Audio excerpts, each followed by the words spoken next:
Hello বন্ধুরা, আসসালামু আলাইকুম। সাগর ডায়েরি চ্যানেলের পক্ষ থেকে আমি আশিক আছি আপনাদের সাথে। ভিডিওটি শুরু করার আগে আপনাদের সাথে কিছু কথা শেয়ার করতে চাই। আমাদের সাগর ডায়েরি চ্যানেলে 1,00,000 সাবস্ক্রাইবার করতে আর মাত্র কিছু সাবস্ক্রাইবার প্রয়োজন। আপনারা চাইলে এটা সম্ভব। নতুন নতুন পার্ট গল্প শুনতে চাইলে অবশ্যই আমাদের সাগর ডায়েরি চ্যানেলটি সাবস্ক্রাইব করতে হবে। আর হ্যাঁ, প্রতিটা ভিডিওতে লাইক কমেন্ট করতেই হবে। তাহলে আমরা খুব শীঘ্রই 1,00,000 পরিবার হতে পারবো। Love you all. তো চলুন আজকের ভিডিওটি শুরু করা যাক। কি করে আছেন মা, তোমাদের হলো? হ্যাঁ হলো, আমি তো রেডি। তুমি একা রেডি হলে তো হবে না। যার জন্য পাত্রী দেখতে যা, তোমার সেই গুণধর পুত্রটা কোথায়? সে কি রেডি হয়েছে? কেন গো, ও বের হয়নি? না, বের হয়নি তো। তাহলে মনে হয় ও এখনো রেডি হচ্ছে। কি এখন রেডি হচ্ছে? যাও গিয়ে তাড়াতাড়ি রেডি হয়ে নিচে আসতে বলো। এদিকে বাবুল আমায় বারবার কল দিয়ে জিজ্ঞাসা করছে আমরা আর কত দূর এগিয়েছি, আর কতক্ষণ লাগবে। আমি বারবার ওদের জবাব দিতে পারছি না। আচ্ছা রাজের আব্বু, তুমি মাথা ঠান্ডা করে নিচে যাও, আমি রাজকে ডেকে নিয়ে বের হচ্ছি। গিয়ে বলো একটু তাড়াতাড়ি যেন করে। আচ্ছা যাচ্ছি। রাজের আম্মু গিয়ে রাজের দরজায় ধাক্কা দিয়ে বলল, কি রে রাজ, তোর হলো? হ্যাঁ আম্মু, হলো। আর একটু। সেই কখন থেকে রেডি হচ্ছিস তুই? বুঝলাম না বাবা, তোর এত সময় কেন লাগে? আরে আম্মু, হয়ে গেছে, আর একটু। কখন থেকে বলছিস আর একটু আর একটু, কিন্তু তোর তো বের হওয়ার নামই নাই রে। আমার না হলে আমি বের হব কি করে বলো তো? ছেলে মানুষেরও যে রেডি হতে এত সময় লাগে, তোকে না দেখলে বোঝার উপায় ছিল না আমার। প্লিজ আম্মু, আর একটু অপেক্ষা করো না প্লিজ। তোর জন্য অপেক্ষা করে পরে তোর আব্বুর কথা শুনতে হবে। তুই তো ভালো করেই চিনিস তোর আব্বুকে। উনি রেগে গেলে কিন্তু ওনাকে সামলানো আমার মুশকিল হয়ে যায়। তাই বলছি একটু তাড়াতাড়ি কর বাবা। তাড়াতাড়ি তো করছি আম্মু, আর কত তাড়াতাড়ি করতে বলছো? দেখ, আমি এত কিছু জানি না, শুধু এটা বলে রাখি তোর আব্বু আজ রেগে গেলে কিন্তু আমি ওনাকে কিছুতেই সামলাতে পারবো না। সব দায় তোর থাকবে বলে দিলাম। এমন সময় রাজ তার রুম থেকে বেরিয়ে এসে বলল, আচ্ছা আম্মু, চলো, তোমার কাউকে আর সামলাতে হবে না। এই দেখো, আমি পুরো রেডি হয়ে গিয়েছি। ও মা, রাজ তুই পাঞ্জাবি পরেছিস? হ্যাঁ আম্মু, কেন ভালো লাগছে না দেখতে আমায়? ভালো না লাগলে বলো, চেঞ্জ করে আসি। তোকে আর চেঞ্জ করতে হবে না, অনেক সুন্দর লাগছে তোকে। তাড়াতাড়ি চল এবার, তোর আব্বু গাড়ি নিয়ে নিচে অপেক্ষা করছে তো। হ্যাঁ চলো। সিঁড়ি দিয়ে নিচে যেতে যেতে রাজ বলল, আচ্ছা আম্মু, একটা কথা বলো তো। এখন আবার কি কথা? আচ্ছা আম্মু, শহরে কি পাত্রীর অভাব ছিল নাকি, যার কারণে আব্বু আমার জন্য গ্রামে পাত্রী দেখতে যাবে? কেন, তুই জানিস না আমরা গ্রামে কেন যাচ্ছি? কারণ আমরা এখন যাকে দেখতে যাচ্ছি সে তোর আব্বুর বন্ধু বাবুল ভাইয়ের মেয়ে। আব্বুর বন্ধুর মেয়ে বলে যে তাকেই বিয়ে করতে হবে এমন তো কোনো কথা নেই আম্মু। করলে সমস্যাটা কি? তাছাড়া তো শুনেছি মেয়েটা নাকি দেখতে খুব সুন্দর আর শিক্ষিতাও। মানলাম, মেয়েটা দেখতে সুন্দরী শিক্ষিতা, কিন্তু শহরে কি সুন্দরী শিক্ষিতা মেয়ে নাই নাকি, যে অজপাড়া গায়ে গিয়ে আমায় বিয়ে করতে হবে? ওই, তোর যা বলার আমায় না বলে তোর আব্বুকে গিয়ে বল যা। ওরে বাবারে, খাইছে আমারে। আর মানুষ পেলে না এসব জিজ্ঞাসা করার?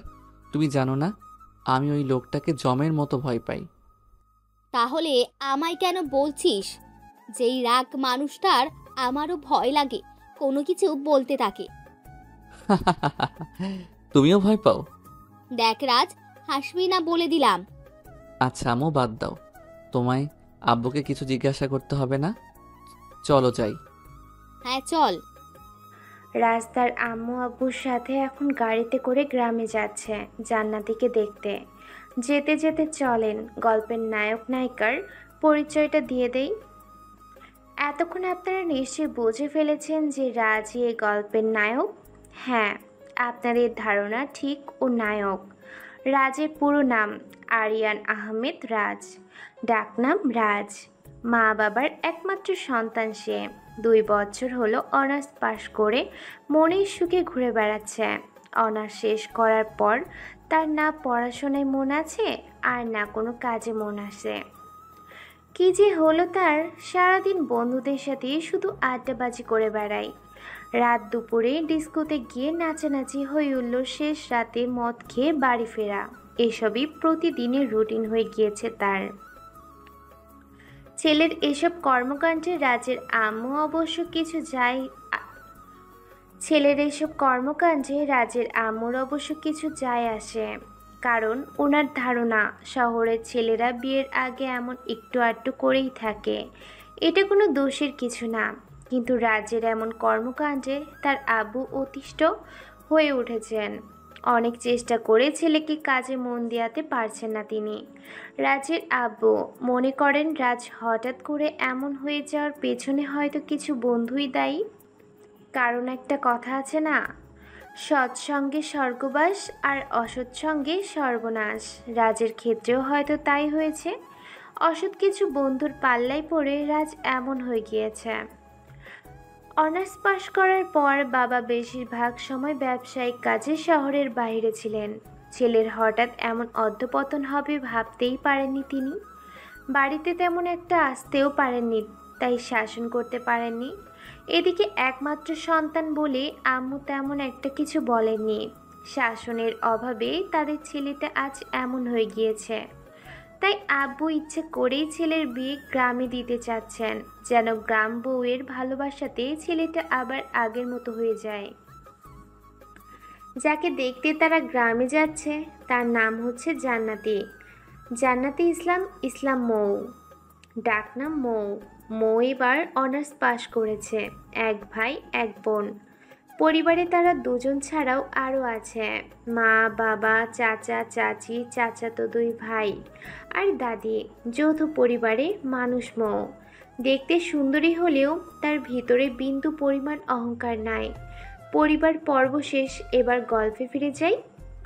রাজ গাড়িতে বসে আব্বুর দিকে তাকিয়ে মনে মনে বলল, আব্বু, তুমি আমায় গ্রামে নিয়ে যতই মেয়ে দেখাও না কেন, আমি কিন্তু কিছুতেই গ্রামের ওই হাবলাকান্ত মেয়ে বিয়ে করব না। আমি শহরে মানুষ এবং আমি শহরের কাউকেই বিয়ে করব। মেয়েটার বাড়িতে যাই একবার, বলবো এই মেয়ে আমার পছন্দ হয়নি। রাজের এমন ভাবনার মাঝেই তাদের গাড়িটা থেমে গেল। রাজ বলল, কি হলো, গাড়ি থামালো কেন? রাজের আব্বু বলল, নেমে আয়, আমরা চলে এসেছি। রাজ গাড়ি থেকে আব্বুর আম্মুর পেছনে পেছনে মৌদের বাড়ির ভেতরে আসলো। এসে একটা রুমে বসলো তারা। খাওয়া দাওয়া শেষ করে মৌকে তাদের সামনে নিয়ে আসা হলো। রাজ তো মৌকে দেখে কিছুক্ষণের জন্য স্তব্ধ হয়ে গিয়েছে। রাজ বুঝতেই পারছে না মৌ কি সত্যি মানুষ নাকি পরিস্থান থেকে ভুল করে উড়ে আসা কোনো এক পরী। মৌয়ের দিক থেকে যেন রাজ দৃষ্টি ফিরাতে পারছে না।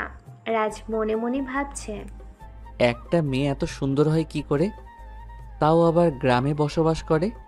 নিজের চোখে না দেখলে বোঝার উপায় ছিল না যে গ্রামের মেয়েরাও সুন্দর হয়।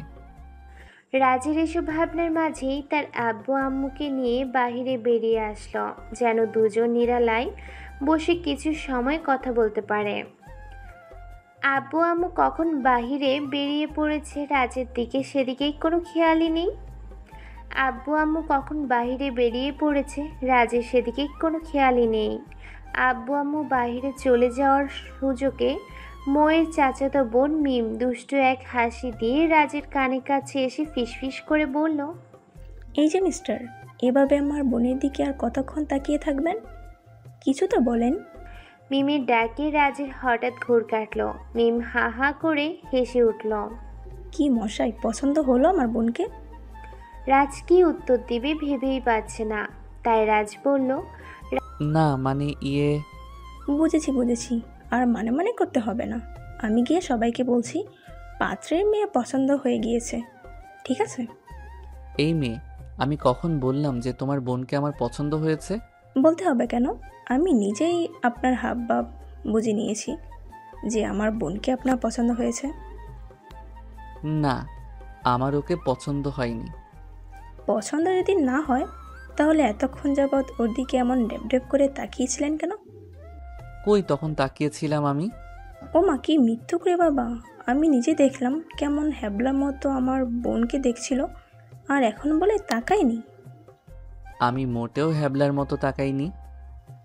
তাহলে কিসের মতো তাকিয়েছিলেন? বানরের মতো? আমি কোনো কিছুর মতোই তাকাইনি। হয়েছে হয়েছে, লজ্জা পেয়ে আর কষ্ট করে আপনাকে মিথ্যে কথাগুলো বলতে হবে না। আমি যা বোঝার বুঝে নিয়েছি। এখন আমি বরং যাই, গিয়ে সবাইকে খুশি খবরটা দিয়ে আসি যে আপনার আমার বোনকে খুব পছন্দ হয়ে গিয়েছে। এই মেয়ে, এবার কিন্তু তুমি একটু বেশি করে ফেলছো। আমার কিন্তু তোমার বোনকে মোটেও পছন্দ হয়নি। অযথা এসব কেন বলতে যাবে? রাজের এমন কথা শুনে মৌ এবার বসা থেকে দাঁড়িয়ে গেল। রাগের দৃষ্টিতে রাজের দিকে তাকিয়ে বলল, আমাকে কি আপনার সত্যি পছন্দ হয়নি? না, হয়নি। না হওয়ার কারণটা কি জানতে পারি? সেটা আপনাকে কেন বলবো আমি? বলতে বলছি তাই বলবেন। যদি না বলি? না বললে আপনাকে এখান থেকে কোথাও যেতে দিব না আমি। মগের মুল্লুক নাকি? আপনি বললেই কি আমার আপনার কথা শুনতে হবে নাকি? হ্যাঁ, শুনতে হবে। কারণ আমায় জানতে হবে তো আমার মাঝে কি এমন কম আছে যার কারণে আপনার আমায় পছন্দ হলো না। আছে, অনেক কিছুই কম আছে। যেমন? যেমন কিছু না, মানে আমি আপনাকে বলবো না। না বললে আমি ধরে নিলাম আপনার আমাকে পছন্দ হয়েছে। মোটেই না। তাহলে বলেন কি কম আছে? বলবো না। ওকে, বলতে হবে না।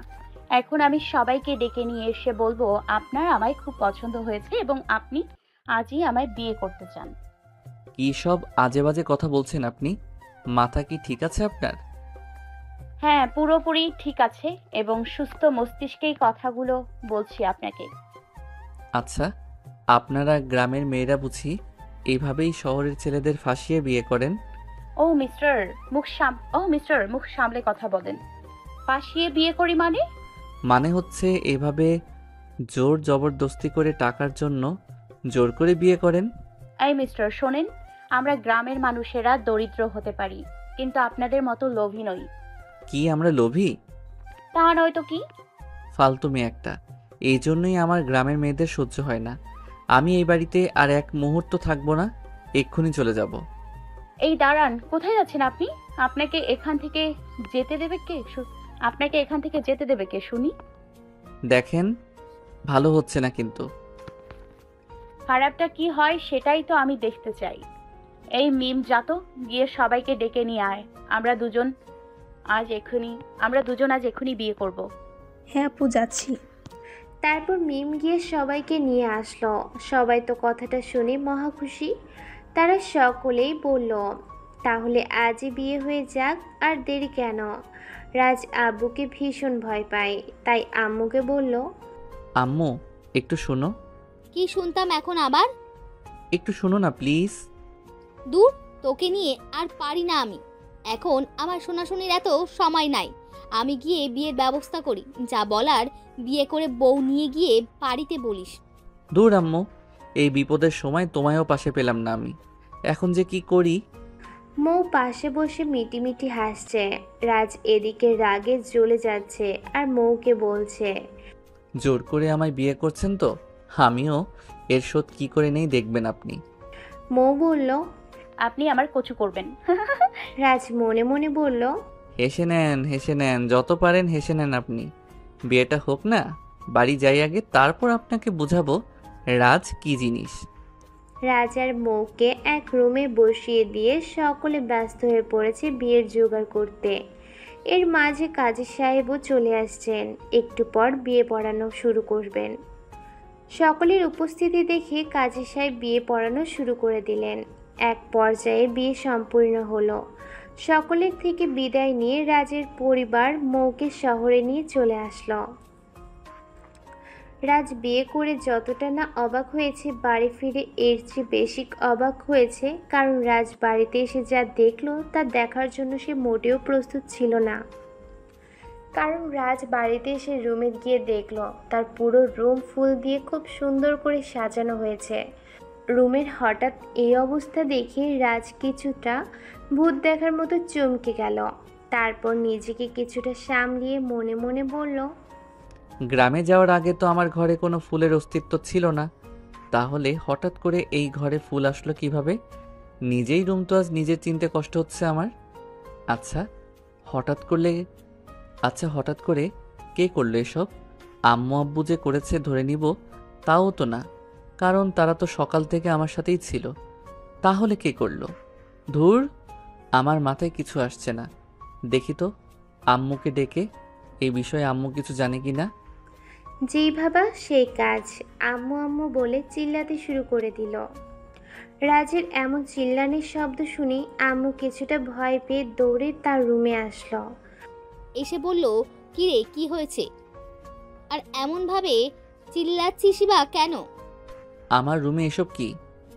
দেখতেই তো পারছিস ফুল, আবার জিজ্ঞেস করছিস কেন? জিজ্ঞাসা করছি এই জন্য যে আমার রুম ফুল দিয়ে এমন করে সাজানো হলো কেন? বিয়ের দিন মানুষ ফুল দিয়ে কেন রুম সাজায় তুই জানিস না নাকি? বিয়ে? হা হা হা। এভাবে হাসছিস কেন পাগলের মতো? হাসছি কারণ আজ আমার বিয়ে হলো নাকি ফাঁসি দেয়া হলো সেটাই তো ঠিক মতো বুঝতে পারছি না। কি সব আবোল তাবোল বলছিস? ফাঁসি হবে কেন? আজ তোর বিয়ে হয়েছে, আজ তোদের বাসর রাত বলেই তো ফুল দিয়ে এমন সাজানো হয়েছে। কিন্তু তোমরা তো আমার সাথে গ্রামে ছিলে, তাহলে রুমটা কে সাজালো?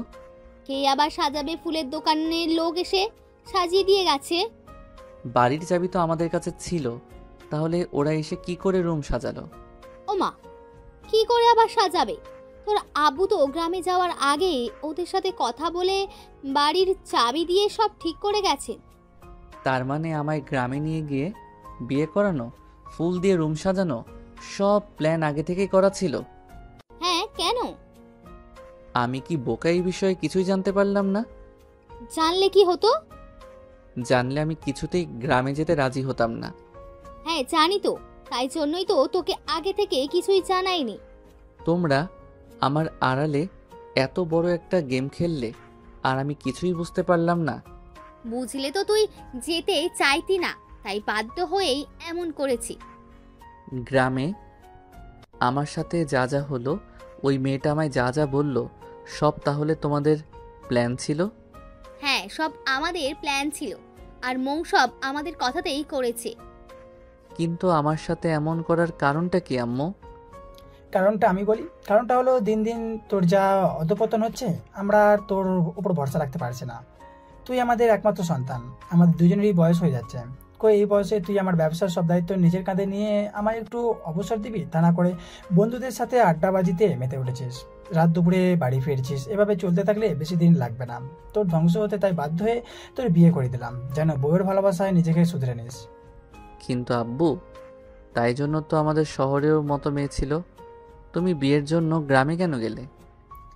শহরের মেয়েদের উগ্র চলাফেরা আমার একদমই পছন্দ না। শহরের কোনো মেয়েকে ঘরের বউ করে আনলে তোর এই নষ্ট হওয়া জীবন থেকে ফিরিয়ে আনা তো দূরের কথা, তোকে আরো অন্ধকার ঢেলে দিতে। তাই জন্য আমি তোকে গ্রামে বিয়ে করিয়েছি। রাজ আর কিছু বলতে পারল না, একদম চুপ হয়ে গেল। রাজের চুপ থাকা দেখে আব্বু বলল, দেখ রাজ, পৃথিবীর কোনো বাবা মা কখনো তাদের সন্তানের খারাপ চায় না। আমরা তোর ভালোর কথা চিন্তা করেই সবকিছু করেছি। রাজ মনে মনে বলল, আব্বু, তুমি আজও সেকালেই পড়ে রইলে। আধুনিক সভ্যতায় বসবাস করেও নিজেকে আধুনিক করতে পারলে না। শহরের মেয়ে থাকতে আমার জন্য গ্রাম থেকে এক জঙ্গলি ধরে এনেছো। তুমি আমায় যতই জ্ঞান দাও না কেন, এই মেয়েকে আমি কিছুতেই মেনে নিব না। আর এই মেয়ের জন্য আমি কখনো আমার স্বাধীনতা ক্ষুণ্ণ করতে পারবো না। এতদিন আমি যেভাবে চলেছি, এখনও আমি সেভাবেই চলবো। রাজের এসব চিন্তার মাঝেই মৌ দরজার সামনে এসে দাঁড়িয়ে আছে। হঠাৎ আম্মু চোখ পড়ল মৌয়ের দিকে। আম্মু মৌকে দেখে বলল, আরে মা, তুই এসেছিস? তা এখানে দাঁড়িয়ে আছিস কেন? ভিতরে আয়। মৌ ভিতরে চলে আসলো। মৌকে দেখে আব্বু বলল, রাজারামু, চলো এবার আমরা আমাদের রুমে চলে যাই। হ্যাঁ, তাই ভালো, চলো যাই আমরা। আম্মু আব্বু দুজন মৌকে রাজের রুমে রেখে বেরিয়ে পড়ল। আব্বু আম্মু চলে যাওয়ার পর রাজ ফ্রেশ হতে চলে গেল। মৌ ততক্ষণে খাটের উপর গিয়ে বসলো। কিছুক্ষণ পর রাজ ফ্রেশ হয়ে বের হলো। রাজকে দেখে মৌ খাট থেকে নিচে নেমে এলো এবং তাকে পায়ে হাত দিয়ে সালাম করলো। রাজ পা সরিয়ে নিয়ে বলল, আদিক্ষেতা হচ্ছে এখন আমাকে সালাম করে, তাই না? মৌ বলল, এসব আপনি কি বলছেন? আধিক্যতা হবে কেন? বিয়ের রাতে স্বামীকে পায়ে ধরে সালাম করতে হয়, এটাই তো নিয়ম। এসব নিয়ম না আপনার কাছেই রেখে দেন। আমার এসবের কোনো প্রয়োজন নেই, কারণ আমি আপনাকে আমার বউ হিসেবে কখনো মানব না। মানা না মানা পরের কথা, সময় সব বলে দেবে মানবেন কিনা। না মানলে অবশ্য আপনার কিছু আসবে যাবে না, কারণ আপনার সব প্ল্যান তো এখন সাকসেসফুল হয়ে গেছে, তাই না? এখন আপনি পায়ের উপর পা তোলে রাজরানী হয়ে থাকতে পারবেন। আপনি কি বলছেন এসব? কেন, ভুল কিছু বললাম নাকি? আমাদের টাকার জন্যই তো এমন জোর করে আমাকে বিয়েটা করলেন আপনি। না, আপনার ধারণাটা সম্পূর্ণ ভুল। আপনাদের টাকার উপর আমার বিন্দু মাত্র লোভ নেই। আমি শুধু আপনার আব্বুর কথা রাখতে বাধ্য হয়ে বিয়েটা করেছি। আব্বু বলল আর আপনি কোনো স্বার্থ ছাড়া রাজি হয়ে গেলেন, এটাও আমায় মানতে বলছেন? দেখেন মিস্টার রাজ, আপনার সাথে এই মুহূর্তে ঝগড়া করার আমার বিন্দু মাত্র ইচ্ছে হয় না, বিন্দু মাত্র ইচ্ছে হচ্ছে না। আমার ভীষণ ঘুম পেয়েছে, দয়া করে একটু সরে বসেন আর আমায় ঘুমোতে দেন। এই, আপনি এখন আমার খাটে ঘুমাবেন নাকি? তা নয়তো কি? ও মা গো, খাইছে আমারে, জোর করে বিয়ে বসেছে, আবার আসছে আমার সাথে এক বিছানায় ঘুমাতে। কেন, তাতে সমস্যাটা কি? সমস্যা অনেক কিছু। নামেন আগে আমার খাট থেকে, নামেন বলছি। কেন? কেন নামবো? কেন শুনি? কারণ আমি আপনার সাথে এক বিছানায় থাকতে পারবো না। কেন নামবো? কেন শুনি? তাহলে এক কাজ করেন, আপনি সোফায় গিয়ে ঘুমন। কি, আমার রুম, আমি সোফায় ঘুমাবো মানেটা কি? কি করবেন তাহলে, যেহেতু আপনি আমার সাথে ঘুমাবেন না? আপনি গিয়ে সোফায় ঘুমান, আমি আমার খাটে ঘুমাবো। কি আমার খাট আমার খাট, কি আমার খাট আমার খাট শুরু করলেন? শোনেন, আজ থেকে এই খাট এ রুম আমাদের দুজনের, বুঝেছেন? দুজনের মানেটা কি? কে আপনি? কেন আপনি জানেন না আমি আপনার বিয়ে করা একমাত্র বউ? জোর করে বিয়ে করলেই বউ হওয়া যায় না। জোর করে হোক আর যেভাবেই হোক, বিয়ে যেহেতু হয়ে গেছে সেহেতু আমি আপনার বউই, আর এই খাটেই আমি ঘুমাবো। মগের মুল্লুক নাকি? উড়ে এসে জুড়ে বসেছেন নাকি? না, উড়ে আসিনি তো, আপনাদের সাথে গাড়িতে করে এসেছি। ও মা, এই মেয়ে তো দেখছি হেব্বি শেয়ানা, কথাই পারা যায় না। হ্যাঁ, আমি শেয়া নাই। এখন বলেন, ঘুমোতে দেবেন নাকি বাবা মাকে ডেকে আনবো? আচ্ছা আচ্ছা, ঘুমন, ওদের ডাকতে হবে না। মৌ হা হা করে হেসে বলল, মিস্টার রাজ, দেখলেন তো, সোজা আঙুলে ঘি না উঠলে আঙুল কি করে বাঁকাতে হয়? দেখেন, কথা বললে কথা বাড়বে। আমি এখন আর আপনার সাথে কোনো রকম কথা বাড়াতে চাই না। এমনিতেই আপনি আর আমার আব্বু আম্মু মিলে আজ আমার যেটা করলেন তা আমি জীবনে ভুলবো না। আপনার কথা না হয় বাদই দিলাম, আমার আব্বু আম্মু কী করলো এটা আমার সাথে, সেটা ভেবেই তো আমার মনটা বারবার খারাপ হয়ে যাচ্ছে। যা করেছেন না, আপনার ভালোই করেছেন। আপনার কি সত্যি মন খারাপ? আমার না আবার কারোর মন খারাপ সহ্য হয় না। আচ্ছা, আমি আপনাকে হাসির কিছু কথা বলে আপনার মন ভালো করে দিই এক্ষুনি। কোনো দরকার নেই, আপনারা এমনিতেই আজ আমার জন্য অনেক কিছু করেছেন, আর কিছু করতে হবে না। কিছু যদি করতেই চান তাহলে দয়া করে মুখটা বন্ধ রেখে ঘুমিয়ে পড়েন। আচ্ছা ঠিক আছে, আমি শুয়ে পড়ছি, আপনিও শুয়ে পড়েন। আমার চিন্তা আপনাকে না করলেও চলবে, আপনি ঘুমান। ঠিক আছে, আমি ঘুমোই তাহলে। একটা কথা কি জানেন, সময়টা আজ আপনাদের ছিল তাই জোর করে বিয়েটা করে নিতে পারলেন। আমারও সময় আসবে একদিন, তখন আমিও সুদসহ আসল আপনাদের তিনজনকে ফেরত দিব। ওকে মিস্টার, সমস্যা নাই, আমিও সেই দিনের জন্য প্রস্তুত থাকবো। ওকে।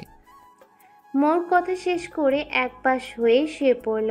রাজও কিছুক্ষণ বসে থেকে বাধ্য হয়ে মৌয়ের পাশেই শুইল। মৌ ততক্ষণে ঘুমিয়ে পড়ল, কিন্তু রাজের কিছুতেই আজ ঘুম আসছে না। রাজ ভাবছে, আব্বু আম্মু কি করে পারলো আমার সাথে এমনটা করতে? ওরা তো দুজন তো খুব ভালো করেই জানতো যে ছোটকাল থেকেই গ্রামের পরিবেশ আমার একদম পছন্দ না। তারপরেও তারা কি করে পারলো গ্রামের একটা মেয়েকে আমার বউ করে ঘরে নিয়ে আসতে? আমি কি করে সারা জীবন কাটাবো এই মেয়েটার সাথে? এসব ভাবনার মাঝেই রাজের চোখটা হঠাৎ বিছানায় লেগে গেল। তারপর রাজ ঘুমিয়ে পড়ল। রাজের সেই ঘুম ভাঙল ফজরের সময় ময়ূর দেয়া পানি ছিটাতে। রাজ পানি ছিটা পেয়ে ঘুম থেকে লাফিয়ে উঠল। উঠে দেখে মৌ তার দিকে তাকিয়ে হাসছে। রাজ বলল, কি হলো এটা? কি আবার হবে, যা হবার তাই হলো। আমার গায়ে পানির ছিটা দেওয়ার কারণটা কি? কারণটা হলো আপনাকে ঘুম থেকে জাগিয়ে তোলা। ঘুম থেকে জাগানোর কারণ? কারণ হলো ঘুম থেকে ওঠানো। আমার এখন ইচ্ছে করছে আপনাকে গলার টিপে মেরে ফেলতে। মেরে ফেলতে ইচ্ছে হচ্ছে কেন? ঘড়িতে তাকিয়ে দেখেন 5টা বাজে। এখন আমায় ঘুম থেকে জাগালেন কেন? এখন আমি ঘুম থেকে উঠে কি করব শুনি? কি করবেন তাহলে? কান পেতে ভালো করে শোনেন, বাহির থেকে কি সুন্দর ফজরের আজানের সুর ভেসে আসছে। যান, উঠেন, ফ্রেশ হয়ে অজু করে নামাজে চলে যান। আমি কি পাগল হয়ে গিয়েছি নাকি যে আমি এখন নামাজে যাব? এটা পাগল হওয়ার কি আছে বুঝলাম না তো। এত সকালে ঘুম থেকে জাগিয়ে তুলেছেন আমায় নামাজে যেতে? হ্যাঁ তুলেছি, তাতে কি? শুনেন, আমি 11টার আগে কখনো ঘুম থেকে উঠি না। আমার এখন অনেক ঘুম পাচ্ছে, আমি ঘুমাই। হ্যাঁ জি না, আমি এখন আপনাকে ঘুমোতে দিব না, কারণ এই মুহূর্তে আপনার ঘুম থেকে নামাজ উত্তম। ঘুমিয়েই তো জীবনের অনেকটা সময় নষ্ট করে দিলেন, আর কত নষ্ট করবেন? এবার যান না, একটু আল্লাহর ইবাদতে মনোযোগ দেন প্লিজ। এই মেয়ে এসব বলে কি? আচ্ছা, আমি কি করব না করব সেটা কি আপনার থেকে শিখতে হবে? জানতো পেঁচাল না পেরে আপনার নামাজ আপনি পড়েন আর আমায় একটু ঘুমাতে দেন। নামাজ না পড়লে তো কিছুতেই আমি আপনাকে ঘুমোতে দিব না। আপনি না দেয়ার কে? আমার যা খুশি আমি তাই করব। আমি কেন আপনার কথা শুনতে যাব? আর বেশি কথা বললে না একদম দরজার বাহিরে বের করে দিব বলে দিলাম। দেখেন আমি এখন নামাজে দাঁড়াবো আপনি বাইরে না যান, অন্তত চলেন, আমার সাথেই পড়বেন। লোক দেখানো নামাজ না আপনারটা, আপনি পড়েন, আমার পড়তে হবে না। এটা কেমন কথা বলেন আপনি? ঠিক মানতে পারলাম না। নামাজ কখনো লোক দেখানোর জন্য পড়া হয় না। আল্লাহকে ভয় করে কবরের কঠিন আযাব থেকে মুক্তি পাওয়ার জন্য এবং পরকালের শান্তির আশায় নামাজ পড়া হয়। আপনি তো দেখছি হাই সোসাইটির মানুষদের সাথে চলাফেরা করে এই দুনিয়ার মোহে পড়ে গিয়েছেন। আল্লাহকে ভুলে নাস্তিক হয়ে গিয়েছেন। নামাজ পড়তে চান না। আপনি জানেন পবিত্র কোরআন পাকে আল্লাহ তাআলা একবার নয়, দুইবার নয়, 82 বার নামাজের কথা উল্লেখ করেছেন। একবার কি ভেবে দেখেছেন এই দুনিয়া কিন্তু ক্ষণস্থায়ী, আর আপনি এই ক্ষণস্থায়ী জীবনের সুখের আশায় নামাজ না পড়ে ঘুমিয়ে সময় কাটিয়ে দিতে চাইছেন। আখিরাতের জীবনের কথা চিন্তাও করেন না। আচ্ছা, আপনি কি আপনার পরিবার পরিজনের সাথে বেহেশতে যেতে চান না, নাকি দুজকের কঠিন আযাব ভোগ করতে চান? যদি বেহেশতে যেতে চান তাহলে তো অবশ্যই আপনাকে নামাজ পড়তে হবে, কারণ বেহেশতের চাবি হচ্ছে নামাজ। নামাজ ছাড়া পরকালে মুক্তির কোনো উপায় নেই। তাই বলছি নামাজ পড়েন। আপনি তো দেখছি ভালো ভাষণ দিতেই জানেন। এটা ভাষণ না, এটা হচ্ছে পথভ্রষ্টা মানুষকে সঠিক পথে ফিরিয়ে আনার আহ্বান মাত্র। হয়েছে, অনেক বলে ফেলেছেন, আর কিছু বলতে হবে না। আমার আব্বু আম্মুর প্রতি এখন আমার যা রাগ উঠছে না, তারা আর মানুষ পেল না। গ্রাম থেকে এক জঙ্গলি ধরে এনে আমার ঘাড়ে চাপিয়ে দিয়েছে। ওদের জন্য আজ আমার ঘুম হারাম হলো। কাল থেকে আর কি হয় ওই উপরওয়ালাই ভালো জানেন। আপনি নামাজ পড়া শুরু করেন, দেখবেন আর কোনো কিছু হবে না, কারণ নামাজ মানুষকে সকল বিপদ আপদ থেকে রক্ষা করে। দয়া করে থামবেন একটু। কাল এই বাড়িতে আসার পর থেকে দেখছি কানের কাছে ঘ্যান ঘ্যান করেই যাচ্ছেন। সমস্যাটা কি আপনার? দয়া করে বলবেন কি চাচ্ছেন আপনি? কেন আমায় বিয়ে করেছেন? কত টাকা দিলে আপনি আমায় মুক্তি দিবেন? প্রথম কথা, আমি টাকার জন্য আপনার বউ হইনি। দ্বিতীয় কথা, আমি আপনাকে কখনো ছাড়বো না, কারণ আমি আপনার সাথে ইহকাল পরকাল দুই জায়গাতেই থাকতে চাই। আর চাচ্ছি কি শুনবেন? তাহলে শোনেন। আপনার আব্বু আম্মু অনেক আশা নিয়ে আমায় এ বাড়িতে নিয়ে এসছেন। যেন আপনাকে ভুল পথ থেকে আমি সঠিক পথে ফিরিয়ে আনতে পারি। যার পিতামাতাই চেষ্টা করে ব্যর্থ হয়ে গিয়েছেন, সেখানে আপনি তো তুচ্ছ। আমি ভালো হব না, আর আপনার দেখানো পথেও কখনো হাঁটব না। তাই ভালোই ভালোই বলছি, আমার জন্য নিজের জীবনটা নষ্ট না করে এখান থেকে চলে যান। চলে যেতে তো আমি আসিনি। আমি জানি আমার উদ্দেশ্য একদিন সফল হবেই, কারণ আল্লাহ আমার সাথে আছেন। তো কোনো কালেই হবে না। অযথা বৃথা সময় নষ্ট করবেন। দেখা যাক না কি হয়। হুম, দেখতে থাকেন আপনি। এখন আপনি নামাজ পড়বেন না, তাই তো? হ্যাঁ, পড়ব না। আচ্ছা, আমি একাই পড়ি, তাহলেই আপনি ঘুমাবেন। মৌ নামাজের জন্য চলে গেল আর রাজ আবার ঘুমিয়ে পড়ল। দুপুর 12টায় ঘুম থেকে উঠে সামান্য কিছু খেয়ে নিল। তারপর কয়েকজনকে ফোন দিয়ে বাইরে যাওয়ার জন্য বেরিয়ে পড়বে। তখনই মৌ বলল, 1 মিনিট দাঁড়ান। কি বলবেন তাড়াতাড়ি বলেন, আমার অনেক তাড়া আছে। কিসের এত তাড়া আপনার? আর কোথায় বা যাচ্ছেন জানতে পারি? তার কৈফিয়ত কি আপনাকে দিতে হবে? হ্যাঁ, দিতে হবে। যদি না দিই? না দিলে আমিও বের হতে দিব না। কি করে আটকাবেন আমায়? ওই যে গেটের দিকে তাকিয়ে দেখেন, তাহলেই বুঝতে পারবেন। ওমা, গেটে তালা? হ্যাঁ, তালা। কে লাগালো? কে আবার? আমি। কারণটা কি জানতে পারি? আপনাকে এখন কোথাও বের হতে দিব না, এটাই হচ্ছে কারণ। আপনি বললেই আমি শুনবো নাকি? ভালোই ভালোই চাবি দেন, বলছি আমি বের হব। যদি না দিই? বাধ্য করব দিতে। তাই নাকি? হ্যাঁ তাই। করেন দেখি, কিভাবে বাধ্য করেন। চাবি দেয় না বলেই রাজ মৌয়ের হাতে এমন জোরে মোচড় দিল, মৌ তো কান্নাই করে দিল। মৌয়ের কান্নার শব্দ শুনে আব্বু আম্মু রুম থেকে বেরিয়ে আসলো। এসে দেখলো রাজ এখনো মৌয়ের হাত ধরে আছে আর মৌ চিৎকার করছে। আব্বু এসে তাড়াতাড়ি রাজের থেকে মৌয়ের হাত ছাড়িয়ে নিয়ে রাজের গালে ঠাস করে একটা থাপ্পড় দিয়ে বলল, কি হচ্ছেটা কি এসব? এমন ভাবে কেউ কারো হাত ধরে? মেয়েটা ব্যথা চিৎকার করছে, তোর কানে যাচ্ছে না? হ্যাঁ, কানে যাচ্ছে, কিন্তু ও গেটে তালা কেন লাগিয়েছে জিজ্ঞেস করো ওকে। ওর সাহস কি করে হয় আমাকে এইভাবে আটকে রাখার? তোর বাইরে কি এমন কি কাজ আছে? আগে সেটা আমি শুনি একটু। আছে, কাজ আছে। চাবি দিতে বলো ওকে। চাবি তো ওর কাছে নাই, চাবি তো আমার কাছে। আর তালা আমি ওরে লাগাতে বলেছি, তাই লাগিয়েছে। কিন্তু কেন? তোকে সঠিক পথে ফিরিয়ে আনতে। এমনিতেই তো এই মেয়েটার সাথে বিয়ে দিয়ে আমার জীবনটা তোমরা শেষ করে দিয়েছো, আর কি চাও? দেখ, কোনো বাবা মা সন্তানের কখনো খারাপ চায় না। আমরা যা করেছি তোর ভালোর জন্য চিন্তা করেই করেছি। দরকার নাই আমার এমন ভালোর। গাইয়া এক মেয়ে নিয়ে তোমরা সারা জীবন কাটাতে পারো, কিন্তু আমি পারবো না। কারণ আমার পছন্দ মডার্ন মেয়ে। গাইয়া আনকালচার্ড মেয়ে আমার একদম পছন্দ নয়। দেখ, তুই যে পথে হাঁটছিস এটা ঠিক পথ নয়। তুই এই পথ থেকে ফিরে আয়। আমি ফিরে আসবো না, আমি এই পথেই হাঁটবো। আর শুনো, এতদিন আমি তোমায় ভয় পেতাম এবং কিছুটা রেসপেক্ট করতাম, কিন্তু আজ থেকে তাও করব না।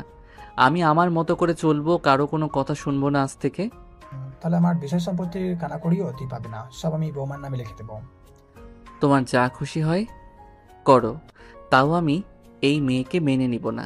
চাই না তোমার সম্পত্তি, চাই না কানা করি। তোমরা থাকো তোমাদের সম্পত্তি আর এই মেয়েকে নিয়ে। আমি চললাম। জানা যা মানা করেছে কে? নষ্ট তো হয়ে গেছিস। বাড়ি থেকে বেরিয়ে দেখ জীবন কত কষ্টের। কে তোকে নেশা করার টাকা দেয় আমিও দেখি। কে আবার দিবে? আমার বন্ধুরা আছে না, তারাই দিবে। দেখ না কয়দিন দেয়, আমিও দেখি একটু দেখ না কয়দিন দেয়, আমিও দেখি একটু কে তোর সেই জনদরদি বন্ধুগুলো। মৌ আর দাঁড়িয়ে থাকতে পারল না, বলল, বাবা, ওকে যেতে দিন, ওর যেখানে খুশি ও যাক। রাজ চাবি নিয়ে গেট খুলে বেরিয়ে পড়ল। রাজ চলে যাওয়ার পর বাবা চিৎকার করে বলল, মৌরে, মা আমাদের তুই ক্ষমা করে দিস। আমরা আমাদের নষ্ট ছেলের বউ করে তোকে ঘরে এনে তোর জীবনটা নষ্ট করে দিলাম। কি সব বলছো বাবা? আমার ভাগ্যে যা ছিল তাই হয়েছে, এতে তোমাদের দোষ কি বলো? তবে আমি তোমাদের কথা দিচ্ছি, যে কোনো মূল্যে ওরে আমি সঠিক পথে ফিরিয়ে আনবো। দেখ চেষ্টা করে। এভাবে দেখতে রাত হয়ে গেল। রাজ রাত 10টায় নেশা করে বাড়ি ফিরল। রাতে ঘুমিয়ে আবার ঘুম থেকে উঠে সেখানেই চলে যায়। ময়ূর কোনো কথা শোনে না। এভাবেই প্রতিদিন চলতে থাকলো। একদিন সারা রাতে আর বাসায় ফেরেনি। মৌ তো চিন্তায় পড়ে গেল। তাই ফজরের নামাজ পড়ে বাবাকে গিয়ে বলল, ও কোথায় কোথায় যায় তোমরা জানো? হ্যাঁ জানি, কিন্তু কেন? সেই ঠিকানা আমায় দাও তো। কি করবি ঠিকানা দিয়ে? দরকার আছে আমার, দাও তো। আচ্ছা নে তুই, আচ্ছা নে, কিন্তু তুই চিনবি তো? তোমরা আমায় নিয়ে ভেবো না, আমি ঠিক নিচে নিব, আমি ঠিক চিনে নিব। মৌ বাবার ঠিকানা অনুযায়ী ডিস্কো ক্লাবে গেল। গিয়ে দেখে সেখানে রাজ রক্তাক্ত হয়ে পড়ে আছে। মৌ ম্যানেজারকে ডেকে রাজের এমন হওয়ার কারণ জিজ্ঞেস করলো। ম্যানেজার বলল, দেখেন এখানে শত শত লোক আসে, আমরা কেমন করে বলবো ওনার এই অবস্থা কে করেছে? তবে শুনছি ওনার কয়েকটা বন্ধুর সাথে মদের টাকা নিয়ে কথা কাটাকাটি হয়েছে, ওরাই হয়তো এর এই অবস্থা করেছে। ওকে আপনারা আমায় একটু সাহায্য করেন তো, একটু গাড়িতে তুলে দিন ওকে, আমি ওকে নিয়ে হসপিটালে যাব। আচ্ছা ঠিক আছে। তারপর সবাই ধরাধরি করে গাড়িতে তুলে দিল। মৌ রাজকে একটা হসপিটালে ভর্তি করে ডাক্তারের সাথে কথা বলল। ডাক্তার বলল, দেখেন আপনাদের পেশেন্টের অনেক রক্তক্ষরণ হয়েছে, তাকে ইমিডিয়েটলি ও পজিটিভ রক্ত দিতে হবে। মৌ বলল, ডাক্তার আমার রক্তের গ্রুপ এ পজিটিভ, আপনি আমার শরীর থেকে রক্ত নিতে পারেন যা লাগে। আচ্ছা তাইলে তো ভালোই হলো, আপনি তাড়াতাড়ি আমার সাথে আসেন, এক্ষুনি রক্ত দিতে হবে। বেশি দেরি করলে পেশেন্টের অবস্থা খারাপ হয়ে যাবে কিন্তু। হ্যাঁ ডাক্তার সাহেব চলেন। মৌ রক্ত দিয়ে মা বাবাকে কল দিয়ে সবটা জানালো। তারা ছুটে হসপিটালে চলে আসলো। এসে দেখে রাজের জ্ঞান ফিরেছে, সে একটু ভালো আছে। ডাক্তার আসার পর বাবার কথা বলল। ঠিক সময়ে এই মেয়েটা আপনার ছেলেকে নিয়ে এসে রক্ত দিয়েছে বলে তেমন কিছু হয়নি, তা না হলে সিরিয়াস অবস্থা হয়ে যেত। ডাক্তার বলল। রাজের বাবা বলল, ওরে ওরে কবে বাসায় নিয়ে যেতে পারবো ডাক্তার? 3-4 দিনের মধ্যে নিতে পারবেন। আচ্ছা ঠিক আছে, 3-4 দিন হসপিটাল থেকে থাকবে রাজার সাথে। আমি থাকবো বাবা মা, আমি থাকবো, বাবা আপনি আর মা বাসায় চলে যান। আচ্ছা তাহলে তুই থাক, আমরা যাই, সমস্যা হলে কল দিস। আচ্ছা যাও তোমরা। 3-4 দিন মৌ হসপিটালে রাজের সাথে থেকে অনেক সেবা যত্ন করেছে। তারপর একটু সুস্থ হওয়ার পর বাড়ি নিয়ে আসলো। বাড়িতে এসেও সারাক্ষণ রাজের পাশেই ছিল মৌ। রাজ এখন অনেকটা সুস্থ, খাওয়া দাওয়া করতে পারে ঠিক মতো, হাঁটতে পারে। মৌ বলল, আপনি সুস্থ হয়ে গিয়েছেন, আল্লাহর কাছে শুকরিয়া। রাজ বলল, আপনি আমার জন্য এত কিছু কেন করেছেন জানতে পারি? আপনাকে সুস্থ করার জন্য। এত কিছু করে কি ভেবেছেন আপনি আমার মন পাবেন? কখনো পাবেন না, কারণ আমি আপনাকে কোনো দিন মেনে নিব না। মেনে নেওয়ার দরকার নাই, আপনি শুধু সঠিক পথে ফিরে আসেন, আমি এতেই খুশি। হ্যাঁ, আমি সঠিক পথে ফিরে আসব, আব্বু আম্মু যা বলে আমি তাই করব, কিন্তু বিনিময়ে আপনাকে একটা শর্ত দিব। বলেন, আপনি আমার শর্তে রাজি? আপনাকে সঠিক পথে ফেরাতে আমি সব শর্তে রাজি, বলেন কি করতে হবে আমায়। আমি যেদিন সম্পূর্ণরূপে সঠিক পথে ফিরব সেদিন আপনাকে এ বাড়ি থেকে চলে যেতে হবে। বলেন, আপনি রাজি? আমাকে আপনার এতই অপছন্দ, আচ্ছা ঠিক আছে আমি রাজি। আপনি যেহেতু রাজি হয়েছেন, আমিও তাহলে সঠিক পথে চলতে আজ থেকে আপনি যা বলবেন তাই শুনব। বলেন, কি কি করতে হবে আমায়? প্রথমে নামাজে মন দিতে হবে, তারপর নেশা আড্ডাবাজি আর ডিস্কোতে যাওয়া বাদ দিয়ে বাবার সাথে ব্যবসায় মনোযোগ দিতে হবে। ওকে, তাই হবে। তাহলে এখন জোহরের আজান হয়ে গিয়েছে, নামাজে যান আপনি। আচ্ছা ঠিক আছে, যাচ্ছি। আল্লাহ আল্লাহ তুমি সহায় হও, আল্লাহ তুমি ওর সহায় হও, ওরে সঠিক পথ দেখাও তুমি। এদিকে মৌ অজু করে নামাজে দাঁড়িয়ে গেল। নামাজ শেষ করে প্রার্থনা করছে। একটু পরে রাজ নামাজ পড়ে বাড়ি আসলো। রাজের আব্বু তো বেশ অনেকটা অবাক হলো রাজকে নামাজে দেখে। আম্মু কিছুটা অবাক হলো, আবার খুশিও হলো। মৌ রাজকে দেখে বলল, ও আপনি চলে এসেছেন, চলেন খাবার দিই, আপনি খেয়ে নেন। রাজ মৌয়ের কথা মতো চুপচাপ খেয়ে নিল, তারপর রুমে চলে গেল। কিছুক্ষণ রেস্ট নেওয়ার পর রাজ একটু ঘুমিয়ে নিল। ঘুম থেকে উঠে যথাসময়ে নামাজ পড়ে নিল। এভাবে রাত হয়ে গেল। রাতের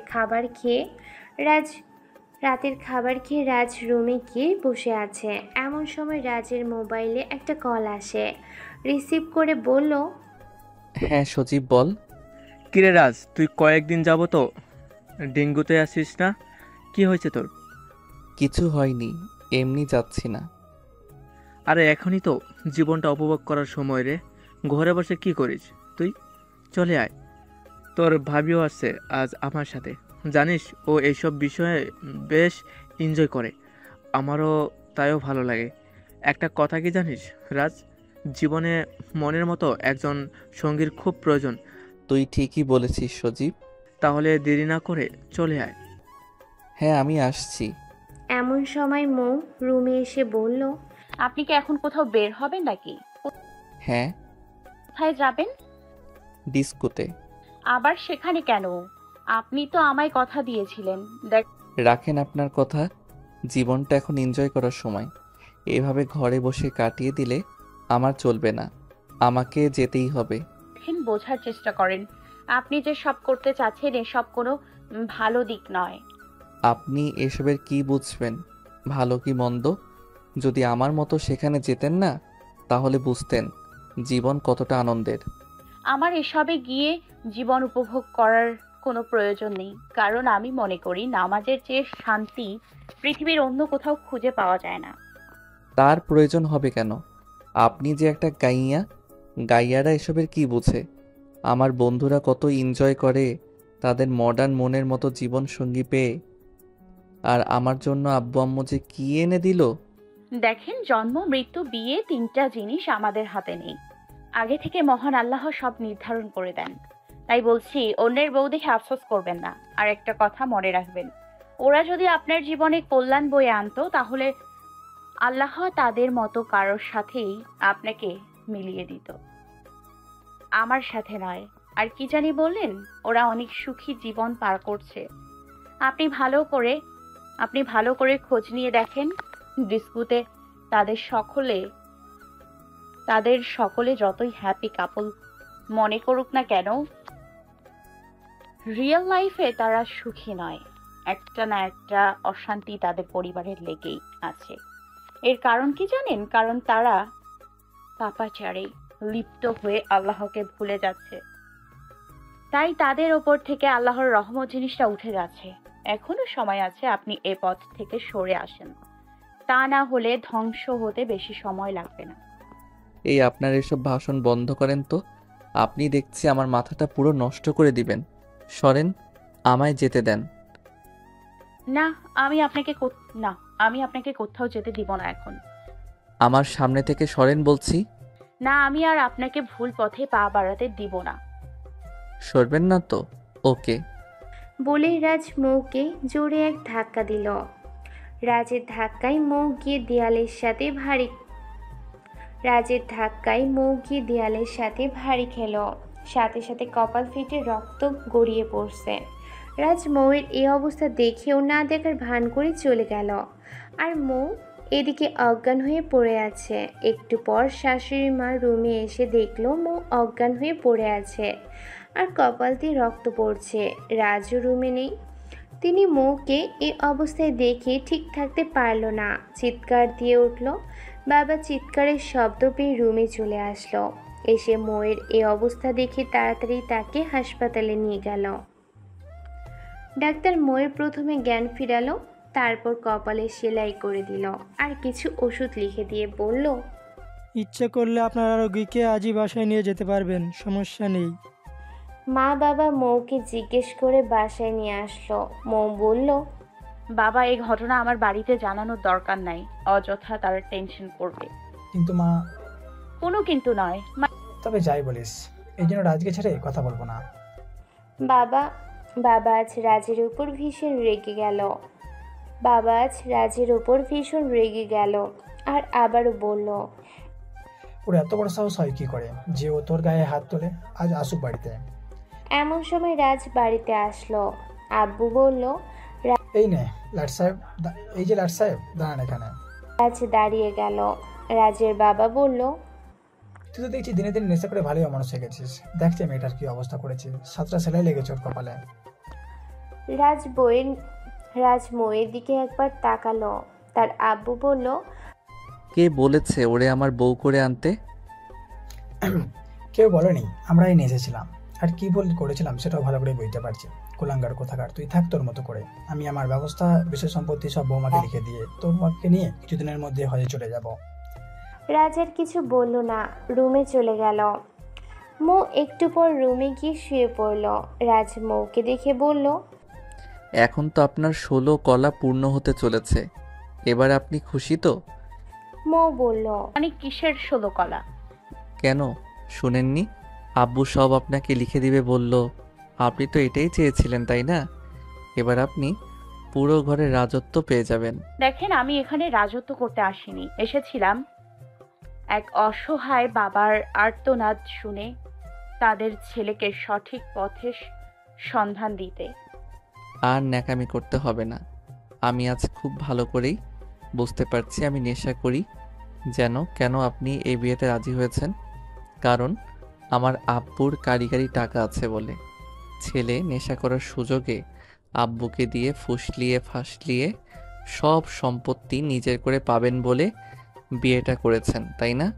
ছি, এসব আপনি কি বলছেন? আমি তো এসব কল্পনাতেও আনিনি। এই খোদা, যত সব অভিনয়।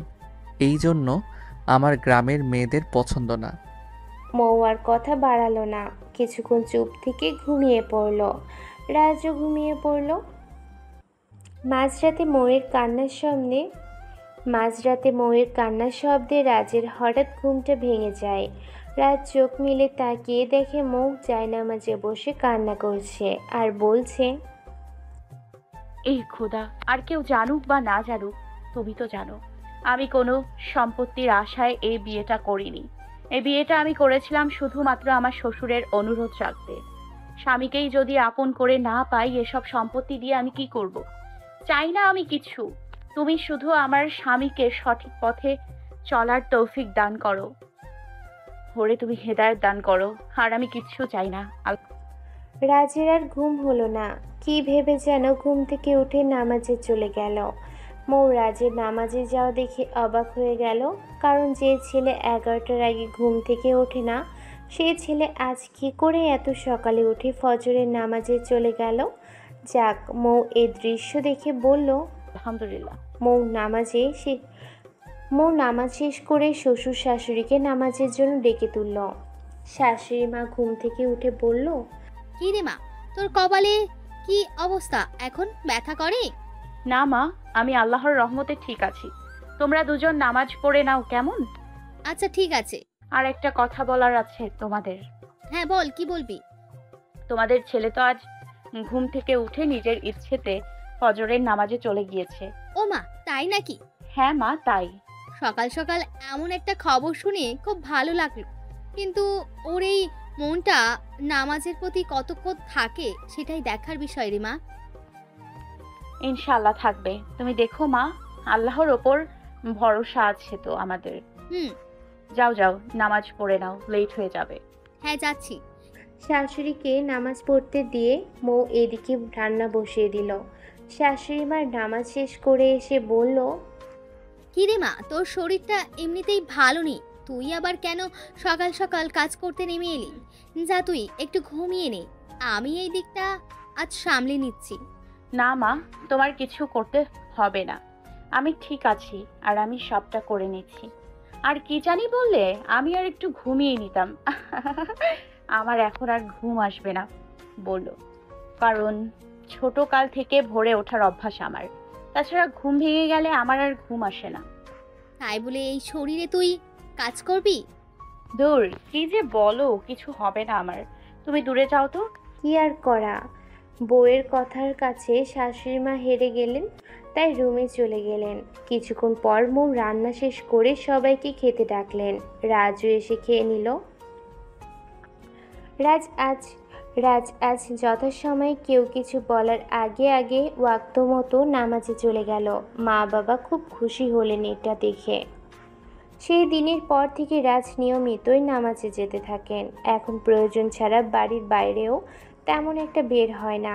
উগ্র চলাফেরাটা তার পাল্টে যাচ্ছে। বন্ধুরা ফোন করলেও যায় না কোথাও, উল্টো বলে, আমার আর ওসব দিকে মন নাই, তোরাও পারলে আমার মতো হয়ে যা। মৌ এতে খুবই খুশি এবং আল্লাহর কাছে শুকরিয়া আদায় করে তার স্বামীর পরিবর্তনের জন্য। এভাবে কেটে গেল অনেকগুলো দিন। রাজ এখন অনেক ভালো হয়ে গেছে। একদিন দুপুরে নামাজ শেষ করে রাজ রুমে আসবে এমন সময়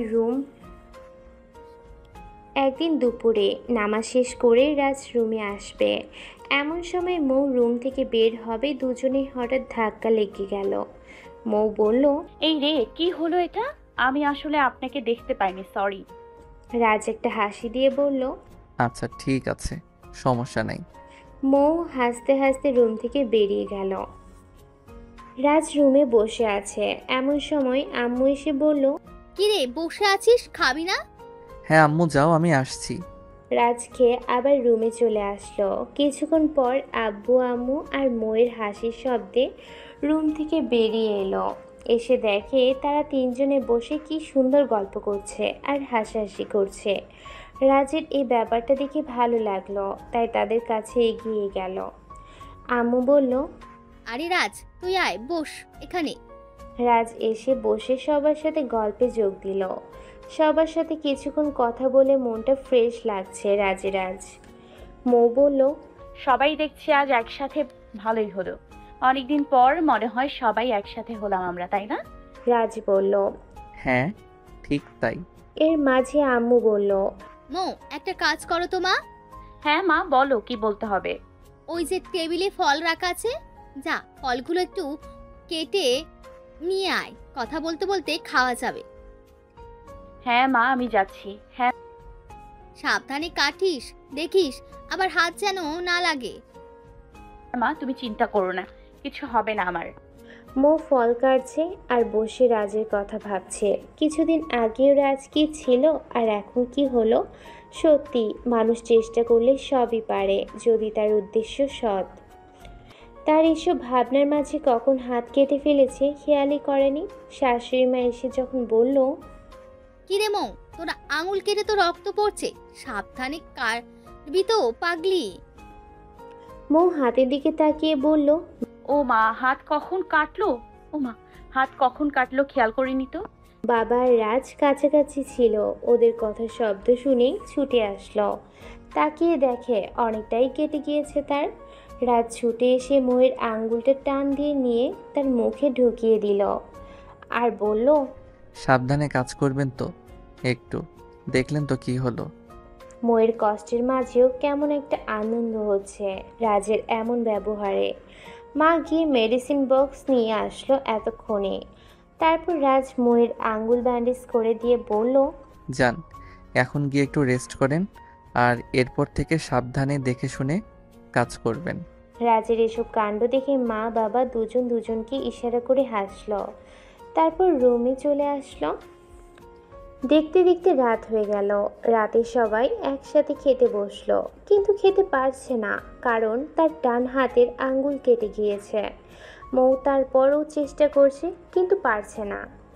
রাজ এটা দেখে বলল, থামুন, আপনাকে আর কষ্ট করে খেতে হবে না, আমি খাইয়ে দিচ্ছি। এরপর রাজ মৌকে খাইয়ে দিল। মৌ তো রাজের হাতে খাবার খেয়ে আনন্দের চোখ দিয়ে পানি চলে আসলো। রাজ বলল, কি চোখে পানি কেন? আঙুল কি খুব ব্যথা করছে? না ঠিক আছে। খাওয়া শেষ করে রাজ আর মৌ রুমে চলে গেল।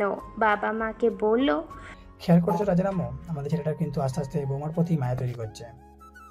হ্যাঁ তুমি ঠিকই বলেছো। রাজ রুমে এসে বিছানায় বসে আছে আর মৌ আয়নার সামনে দাঁড়িয়েছে চিরুনি হাতে নিয়ে চুল আঁচড়ানোর জন্য। মৌয়ের আয়নায় তাকিয়ে দেখে রাজ তার দিকে তাকিয়ে আছে। মৌ দেখে ফেলাতে রাজ কিছুটা লজ্জা পেয়ে অন্যদিকে মুখ ঘুরিয়ে নিল। মৌ রাজের কাণ্ড দেখে একটা হাসি দিল, তারপর চিরুনি নিয়ে মাথায় চুলের টান দিল। অমনি হাতের ব্যথায়ও করে উঠল। রাজ বিছানা থেকে তাড়াতাড়ি নেমে এসে বলল, এই কি হয়েছে আপনার? হাতের দিকে তাকিয়ে দেখল চিরুনি। রাজের বুঝতে বাকি রইল না চিরুনি হাতে নিয়েই মৌ ব্যথা পেয়েছে। তাই তার হাত থেকে চিরুনিটা নিয়ে হাতে ধরে মৌকে নিয়ে এসে বিছানায় বসালো। তারপর নিজেই চুল আঁচড়ে দিয়ে বলল, এবার আয়নায় দেখেন ঠিক আছে কি না। আয়নায় তাকিয়ে মাথা নাড়ালো। তারপর রাজ বলল, নেন, এবার শুয়ে পড়েন। মৌ শুয়ে পড়ল। রাজও শুয়ে পড়ল। কিন্তু রাজের আজ কেন জানি ঘুম আসছে না, শুধু এপাশ ওপাশ করছে। মৌ বলল, ব্যাপার, ঘুম আসছে না আপনার? না তো। কেন? জানি না। আমি আপনার মাথায় হাত বুলিয়ে দিই। না, দরকার নাই, কারণ এমনিতে আপনার হাতে ব্যথা। ব্যথা কিন্তু সমস্যা নেই, দেই প্লিজ, না করবেন না। আচ্ছা। ও রাজের মাথায় হাত বুলাচ্ছে। রাজের ভিতর কেমন যেন একটা ভালো লাগা কাজ করছে মৌয়ের স্পর্শে। মনে হচ্ছে এই স্পর্শের জন্য রাজ বহুকাল অপেক্ষায় ছিল। কি এক অনুভূতি হচ্ছে তা রাজ প্রকাশ করতে পারছে না। এরই মাঝে রাজের চোখটা হঠাৎ গেল। তারপর সে ঘুমিয়ে পড়ল। মৌ রাজের দিকে তাকিয়ে বলল, পাগলটা দেখছি ঘুমিয়ে পড়েছে, আমিও এবার শুয়ে পড়ি তাহলে। মৌ শুয়ে পড়ল। মাঝরাতে রাজ হঠাৎ ঘুম থেকে জেগে ওঠে। পাশ ফিরে তাকাতে মৌয়ের ঘুমন্ত মুখটা তার চোখে পড়ল। কিন্তু চুলগুলো সামনে চলে আসে, মুখটা স্পষ্ট দেখতে পাচ্ছে না। মুখ দেখা যাচ্ছে না বলে রাজ মুখের ওপর থেকে আস্তে আস্তে করে মৌয়ের চুলগুলো একটু সরিয়ে নিল। তারপর মৌয়ের দিকে ভালো করে তাকালো। তাকিয়েই কপালের দিকে চোখ পড়ল রাজের। রাজ খেয়াল করলো তার দেয়া সে আঘাতের চিহ্নটা কপালে এখন স্পষ্টভাবে বোঝা যাচ্ছে। নিমিষে রাজের মনটা খারাপ গেল, আর নিজের ভেতরে একটা অপরাধ বোধ কাজ করলো। রাজ মনে মনে বলল, মৌ, তুমি আমায় ক্ষমা করে দিও প্লিজ, তখন আমি না বুঝে এমনটা করেছিলাম। কপালের কাটা জায়গাটায় রাজ হাত বুলালো একটু। রাজের হাতে স্পর্শে মৌ জেগে যাচ্ছে, তাই রাজ তাড়াতাড়ি হাত নামিয়ে আবার অন্য পাশ হয়ে শুয়ে পড়ল, যেন মৌ কিছু বুঝতে না পারে। মৌ সজাগ হয়ে দেখলো রাজ ঘুমিয়ে আছে, আর বাহিরে ফজরে আজান হচ্ছে। মৌ বিছানা থেকে উঠে রাজের কপালে একটা চুমু দিয়ে উঁচু করতে চলে গেল। রাজ এদিকে মৌয়ের চুমু পেয়ে পাগল প্রায়। রাজ একা একাই বলতে লাগলো, ও মা, আজ তো দেখছি মেঘনা চাইতে বৃষ্টি ঝরল আমার উপর। যাক, দিনটা মনে হয় আজ ভালোই যাবে। রাজ বিছানা থেকে উঠে হাসি মুখে নামাজে চলে গেল। মৌ নামাজ পড়ে রান্না বসিয়ে দিল। বাবা নামাজ শেষ করে কিছুক্ষণ হেঁটে বাসায় এসে মৌকে বলল, রাজ কোথায় রে মা? কেন বাবা, ও তো রুমেই আছে দেখছি, কোনো দরকার ওকে? দরকার, একটু দেখে নিয়ে আসতো। কেন বাবা, ও কিছু করেছে নাকি? আরে না, না রে, কিছু করেনি। তোদের দুজনকে একটু দরকার আছে আমার। তুই তো সামনেই আছিস, ও নাই তাই রাখতে বলছি। ও আচ্ছা, যাচ্ছি। মৌ রুমে এসে বলল, এই যে আপনাকে বাবা ডাকছেন। আব্বু ডাকছে? কিন্তু কেন? জানি না তো। আচ্ছা, আপনি যান, আমি আসছি। হ্যাঁ। রাজ গিয়ে বলল, আব্বু, আমায় ডেকেছো? শুধু তোকে একা নয়, মৌকেও রেখেছি। মৌ বলল, হ্যাঁ বাবা, এবার বলো। তোর মা আর আমি তো অনেকদিন থেকেই বলছিলাম হজে যাব, কিন্তু এতদিন ধরে কোনো ভরসা পাচ্ছিলাম না। এখন তো রাজ তুই অনেকটাই পরিবর্তন হয়ে গেছিস, তাই ভাবছি সব তোদেরকে বুঝিয়ে দিয়ে সামনের মাসে আমরা হজ করতে চলে যাব। তোরা দুজন কি বলিস? মৌ বলল, বাবা, এটা তো খুব ভালো কথা, তোমরা যাও, আমরা দুজন এদিকটা সামলে নিব। রাজও একই কথা বলল। তারপর বাবা বলল, মৌ, তোর সাথে আরো একটা কথা আছে আমার। হ্যাঁ বাবা, বলো। ভাবছিলাম একটু গ্রামে যাবো, অনেকদিন যাবো তোর বাবার সাথেও দেখা হয় না। গিয়েও দেখা করে আসি, আর সকলকে যাওয়ার আগে একবার দাওয়াত করে আসি। ভালো কাজে যাচ্ছি, সকলের দোয়া নিয়ে যেতে হবে তো। মৌ বলল, কি, তুমি গ্রামে যাবে? হ্যাঁ রে মা। ইস, আমি কতদিন যাবত বাড়ি যাই না, কাউকে দেখতেও পারছি না। মনটা কেমন ছটফট করছে তাদের জন্য। বাবা, তুমি আমায় তোমার সাথে নিয়ে যাবে প্লিজ? তুই যাবি আমার সাথে? হ্যাঁ বাবা, আমি যাব। অনেকদিন হলো মা বাবা কাউকে দেখি না। তাহলে যা, গিয়ে রেডি হয়, আমিও রেডি হয়ে বের হচ্ছি। আচ্ছা বাবা। একটু পর বাবা আর মৌ বেরিয়ে পড়ল। মৌ চলে যাবার পর রাজ বাড়িতে কেমন একা হয়ে গেল। কিছু ভালো লাগছে না তার, কেমন যেন এক শূন্যতা অনুভব করছে। রাজ মনে মনে বলল, মেয়েটা বাড়িতে থাকলে তো আমার এমন লাগে না, তাহলে আজ কেন এমন লাগছে? মেয়েটার মাঝে কি আছে আমি নিজেই জানি না। কেন যে আজকাল ওর প্রতি মনটা বারবার টানে আমি বুঝে উঠতে পারি না।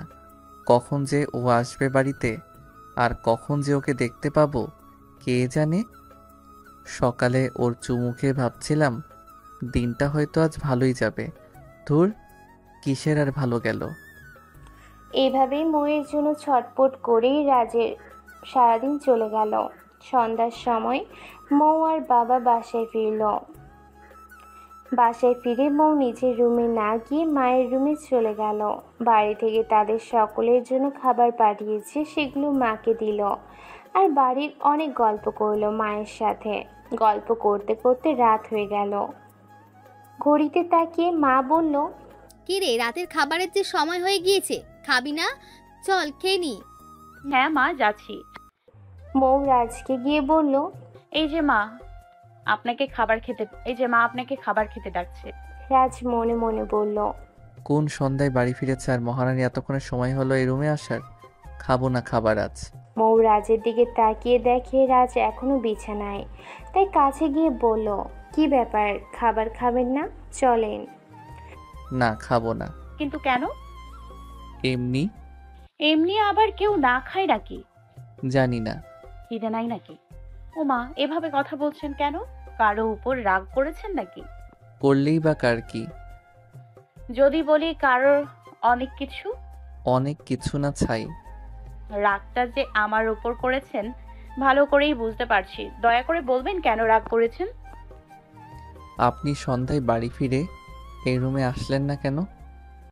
ও, এজন্য রাগ করেছেন? আসলে মায়ের সাথে কথা বলতে বলতে খেয়াল ছিল না। সেখানেই থাকতেন, আসলেন কেন? যান, চলে যান। আচ্ছা, আমার ভুল হয়ে গিয়েছে, সরি।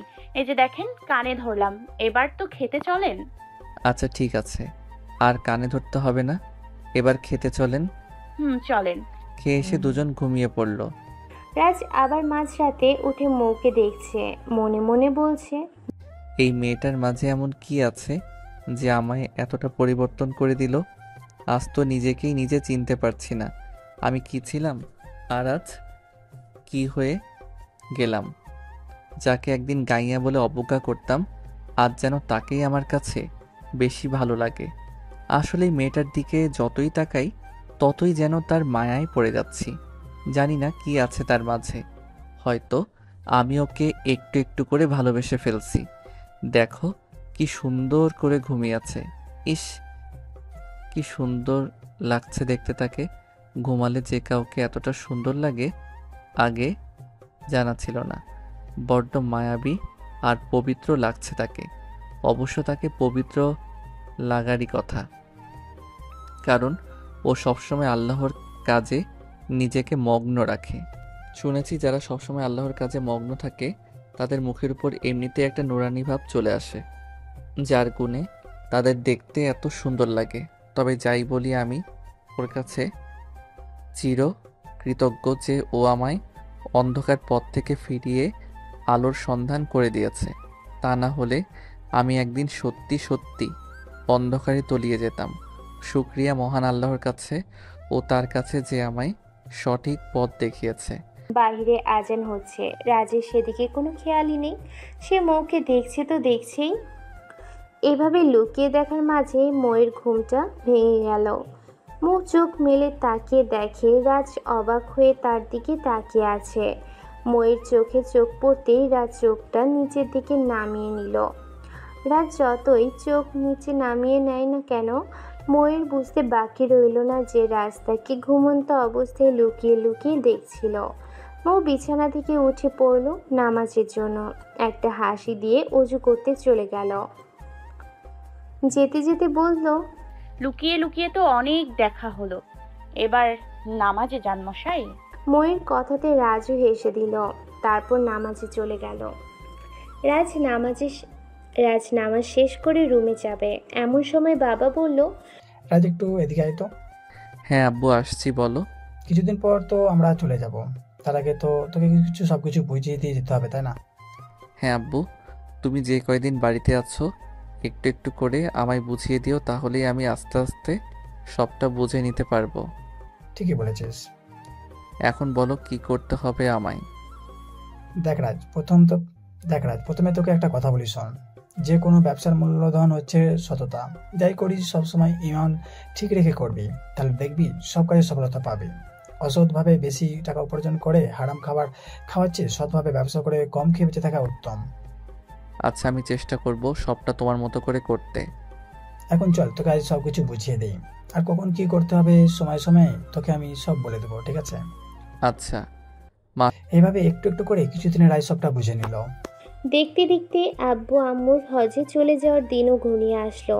2 দিন পর তাদের ফ্লাইট, তাই বাড়িতে আজ সকল আত্মীয়জনকে দাওয়াত করা হলো। সকাল থেকে বাড়িতে অনেক আত্মীয় স্বজন আসতে শুরু করলো। ময়ের বাড়ি থেকে সবাই চলে এসেছে। মৌ আজ অনেক খুশি সবাইকে একসাথে পাশে পেয়ে। কাজ করে ব্যস্ততায় অর্ধেক দিন কেটে গেল ময়ের। দুপুরে শাশুড়ি মা বলল, সকাল থেকে অনেক কাজ করেছিস, এবার যা তো মা, গিয়ে একটু রেডি হয়ে আয়। একটু পর ঢাকার সব আত্মীয় স্বজন আসতে শুরু করবে। তারা অনেকে তোকে এখনো পর্যন্ত দেখেনি, ফোন করে বলল বৌমাকে আজ কিন্তু দেখবো। আমি বলেছি আচ্ছা সমস্যা নেই, আমি এই দিক সামলে নিচ্ছি, তুই যা গিয়ে একটু রেডি হয়ে আয়। আচ্ছা মা, যাচ্ছি। তারপর মৌ রুমে এসে সাদা রঙের একটা 3 পিস পরলো। চোখে একটু কাজল দিল আর ঠোঁটে হালকা একটু লিপস্টিক দিয়ে আবার শাশুড়ির কাছে চলে আসছিল। এমন সময় রাজ সামনে পড়ে গেল। রাজ মৌকে নিচ থেকে উপর পর্যন্ত দেখে বলল, মাশাআল্লাহ, অপূর্ব লাগছে দেখতে। মৌ লজ্জায় নিজের দিকে তাকিয়ে আছে। এমন সময় রাজের মোবাইলটা হঠাৎ বেজে উঠল।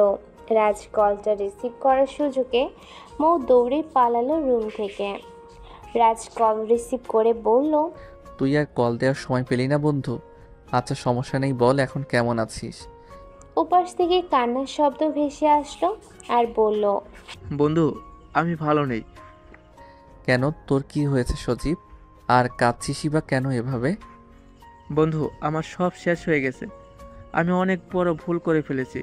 তোর কথায় যদি সেদিন আমি পাপের পথ ছেড়ে ভালো পথে চলে আসতাম, তাহলে আমায় আর আজকে এই দিনটা দেখতে হতো না বন্ধু। বন্ধুরে, পাপে যে বাপকেও ছাড়ে না, তা আজ বুঝতে পারছি। হয়েছেটা কি বলবি তো নাকি? তোর ভাবি আমার সব সম্পত্তি নিজের নামে লিখিয়ে নিয়ে ডিস্কো ক্লাবের এক লোকের সাথে আজ পালিয়েছে। কি বলছিস এসব? হ্যাঁ রে বন্ধু, আমি ঠিকই বলছি। এসব হাই সোসাইটির মেয়েদের ক্লাবেই মানায় রে বন্ধু, কারো ঘরের বউ হিসেবে নয়। আর আরেকটা কথা শুনেছিস? তমালের বউ নাকি তার মায়ের সাথে ঝগড়া করে হাত কেটে হাসপাতালে আছে। কই, আমি তো এসবের কিছুই জানি না। আচ্ছা ঠিক আছে। তারপর কল কেটে দিল ওপাশ থেকে। রাজ বলল, মানুষের জীবনটা কত বিচিত্র, কখন যে কি হয় বলা যায় না। তবে মৌ না থাকলে আমিও হয়তো কখনো ভুল পথ থেকে সঠিক পথে ফিরে আসতে পারতাম না। ভাবতে অবাক লাগে, মাতাল হয়ে পড়ে থাকা রাজ এখন 5 ওয়াক্ত নামাজ পড়ে। আর এর সব কিছু সম্ভব হয়েছে মৌ তোমার জন্য। এতদিন আমি বলতাম তুমি আমার যোগ্য নও, আর আজ মনে হচ্ছে আমি নিজেই তোমার যোগ্য নই মৌ। সত্যি তুমি অনেক ভালো একটা মেয়ে, যার কোনো তুলনা হয় না। আমার অনেক ভাগ্য যে তোমার মতো একজন জীবনসঙ্গী আমি পেয়েছি। তুমি গ্রাম থেকে শহরে বউ হয়ে এসে কি সুন্দর আমার সাথে, আমার আব্বু আম্মুর সাথে নিজেকে মানিয়ে নিয়েছো। খুব ভালোবেসে ফেলেছি তোমায়, খুব বেশি। রাজ রুমে বসে বসে এসব ভাবছে, আর মৌ ওইদিকে সব মেহমানদের সাথে কথা বলছে। সব কিছু হাতে হাতে শাশুড়িকে করে দিচ্ছে। দেখতে দেখতে রাত হয়ে গেল, সকল মেহমান চলে গেল। সারাদিন কাজ করে মৌ শাশুড়ির মা দুজনে অনেক ক্লান্ত, তাই তাড়াতাড়ি ঘুমিয়ে পড়ল। পরদিন মৌ ফজরের নামাজ পড়ে ব্যস্ত হয়ে পড়ল শাশুড়ি মায়ের সব জামা কাপড় গোছাতে, কারণ আজকের দিনটায় তারা দেশে আছে।